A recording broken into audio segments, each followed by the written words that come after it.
in April. The Big 12 men's basketball co-champions, Kansas, they've won a piece or a lot of times outright 20 of 26 of the Big 12 men's basketball regular season championships. That's insane. That's why what Baylor did last year was so impressive, and what they did even this year to get back in it and lead and at one point have the ability to control their own destiny, which they did.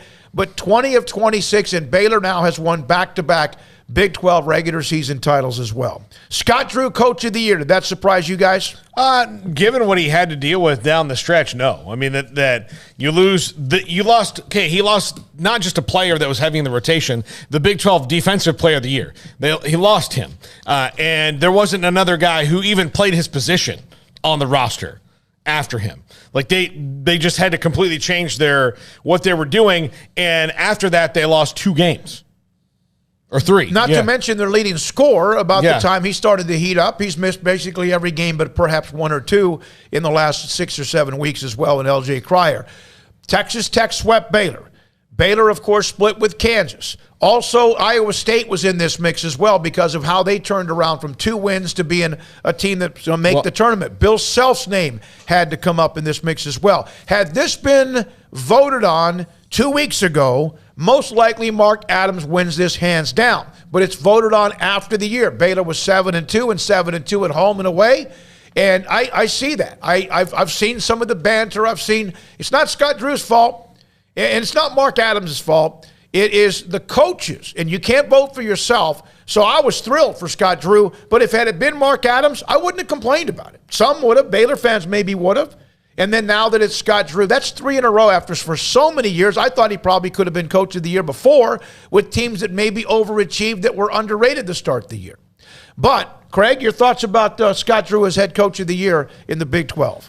I mean, well-deserved. Congratulations to him. First time to have a coach do it 3 years in a row. And, again, I think it's well-deserved. I know others have their arguments. Mark Adams or, Iowa State fans have their – pitch that they could make, or Kansas fans with Bill Self and so on and so forth. But, I mean, like you said, if it would have been Mark Adams named Coach of the Year, I wouldn't have cared 1 iota. If it had been Mark Adams, I wouldn't have cared 1 iota. It's funny to me. I just kind of laugh at all these people that get so angry. A lot of Tech fans angry, I noticed yesterday. But their big sticking point was, hey, we went 2-0 against Baylor, but did you win the co-championship? Because Baylor did. So, if it's head-to-head, then, hey, Mark Adams deserves a head-to-head championship Coach of the Year award. But that's not what the award's all about. So others voted differently, and they voted for Scott Drew. And it's as simple as that. And you can be mad at the voters if you want, but I think you just show your true fan colors, really, because if you're a Texas Tech fan who's being honest, you can see the case for Scott Drew. If you're a Kansas fan who's being honest, you can see the case for Scott Drew.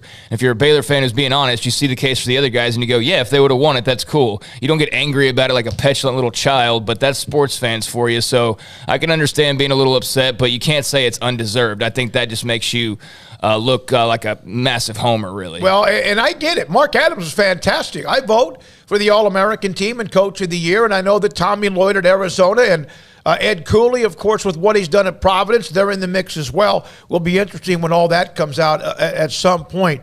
One of the things that I want to say this as well is that Texas Tech, as far as the men's team, I would have said a couple of weeks ago they were as good as anybody else in the Big 12. They have at least hit some bumps in the road. And I've seen those who cover Tech, and I've even seen fans kind of go, wait a minute, what's going on with our late game situations, our rotation or whatever? It's happened to everybody. For them, unfortunately, it happened near the end of the year. Now they've had a few days, you would think, to try to correct it and also start the Big 12 tournament, both the men and women in Kansas City.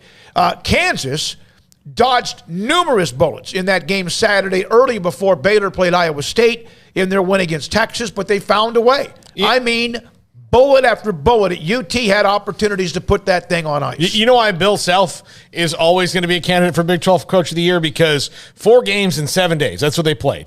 Saturday to Saturday. They played Baylor, TCU twice, and then Texas. And you could tell on Saturday that Kansas was gassed, particularly in the fact that Ochai Agbaji, who hasn't had a bad game all year, could not make a shot. No.